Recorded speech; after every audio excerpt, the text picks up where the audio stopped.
ఆ టైంలో క్రూరత్వం అనేది ఉండనే ఉండదు. అంటే పాలు తాగే పిల్ల ఏం చేస్తుంది? నాగుపాము పుట్ట దగ్గరికి వెళ్ళి ఏం చేస్తుందట? మాట్లాడిద్దట. ఇప్పుడు నాగుపాము పిల్ల కాడికి పోతేనే బతకలేము.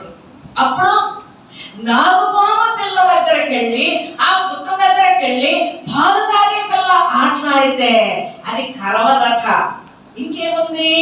మిడినాగు పుట్ట మీద పాలు విడిచిన పిల్ల తన చెయ్యి షాపులు. అంటే క్రూరత్వం ఉండనే ఉండదు. పావులతో ఆటలాడవచ్చు. అప్పుడు దేంతో? సింహాలతో ఆటలాడవచ్చు, పురులతో ఆటలాడవచ్చు. సింహమట ఆవు ఓలే గేదె ఓలే మన ఇళ్ళ దగ్గరకు వచ్చి కొడుకుంటుందట, మాతో ఆటలాడిందట సింహం పులులు. ఆ టైంలో క్రూరత్వం ఉండదు. క్రూరత్వం అంటే చంపటము, చంపుకు తినటము, అలాంటిది ఉండదు.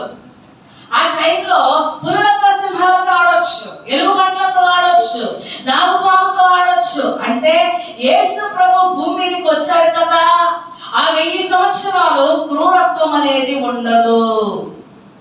అంటే ఆ విషపూరితమైనటువంటివి పాములే కానీ, క్రూరత్వం కలిగి చంపుకు తినే పురుల సింహాలే కానీ సాధు జంతువుల వలె గడ్డి తింటాయట. ఏమండి? గడ్డిని బతుకుతాయట. ఏ హాని జరగదు. యెషయా గ్రంథము 11:9 చూసినట్లయితే, నా పరిశుద్ధ పర్వతం అంతటను ఏ మృగము హాని చేయదు, నాశనము చేయదు. సముద్రము జలముతో నిండి ఉన్నట్లు లోకము యెహోవాను గూర్చి జ్ఞానముతో నిండి ఉండును. ఎట్లా ఉంటుందో చెప్పాను కదా.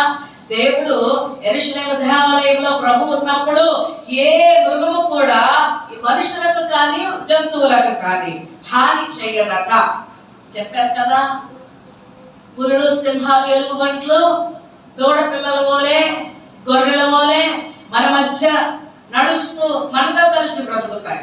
ఎందుకంటే క్రూరత్వం అనేది ఉండదు. ఎందుకు ఉండదు? దేవుడు పరిశుద్ధుడు ప్రభు భూమి మీద ఉన్నాడు కాబట్టి